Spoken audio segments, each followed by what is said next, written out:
request you to share about compassion, the root of it, and knowing that the root is also love. So the compassion and love. So sometimes there's a subtle differences between the two, and so if you could just, and today's time, especially when in so many parts of the world, we all it's hurting in different capacity, different struggles. How do we grow or expand our hearts to have deeper compassion for our immediate ones, our loved ones, our neighbors, but also start seeing the world as one family.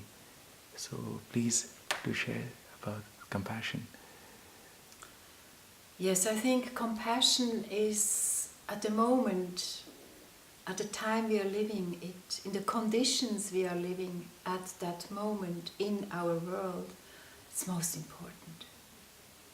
And as you mentioned, compassion is linked to love. I call it an aspect of love. So, how do we cultivate it? Well, I heard from the scientists who study compassion in link with brain activities and heart activities, that it can be actually trained like a muscle. It sounds strange, but compassion really can be trained, and it's very simple. To be aware, present, from moment to moment. When we are aware, we have on one side the light of consciousness that enlightens what we are seeing so that we can clearly see what is. That's one wing of presence.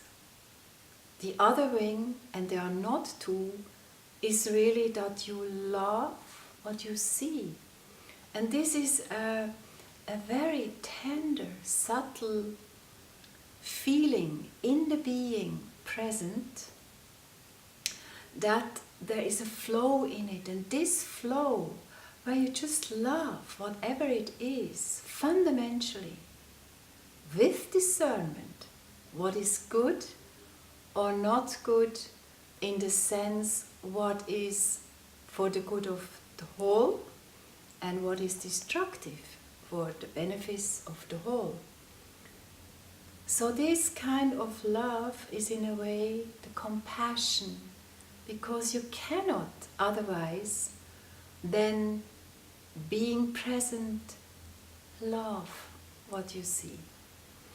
And that, of course, is very, very different than looking into the world with the eye of separation, where the world is out there and I am here sitting in Switzerland, for example, having peace, having everything. No. In the presence, nothingness and everybody all at once is not two. So in our natural conscious state of being, there is compassion inherently in our being a human being, which is so beautiful to understand. We don't have to train, in a way, compassion. We just have to let go of the layers that are hiding the compassion that is our innermost being inherently there. So compassion has a different flavor than suffering with other people. Compassion has the ability to see and feel even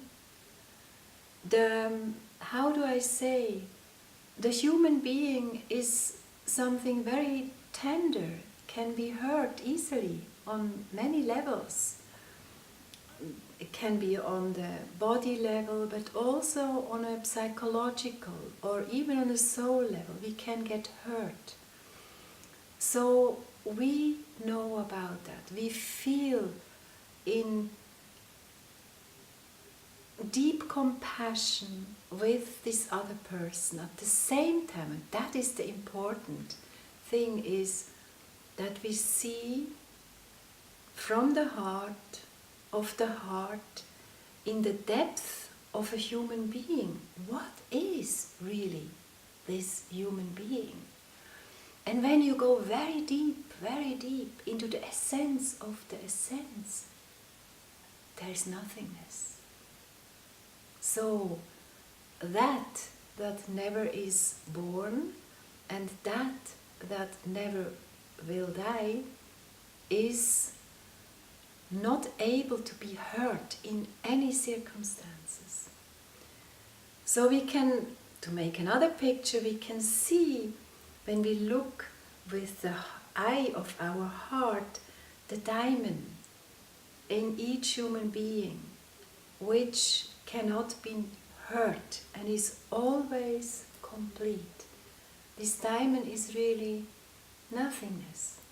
So we know at one hand, nothing really is ever born, can be ever destroyed or, rebuilt or healed, because there is, in the essence of the essence, this nothingness that shines in a way in the beauty of everybody all at once. So compassion has these two aspects, and that in a way helps us not to be identified with the suffering of others and the suffering of myself I experience.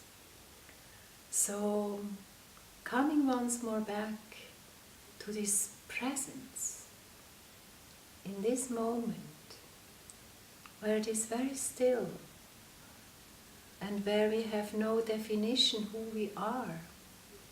At the same time, we are very aware of this body, the whole world, the whole cosmos. In this peace, we have the ability to love what we see in deep compassion. And this has such a healing quality in itself.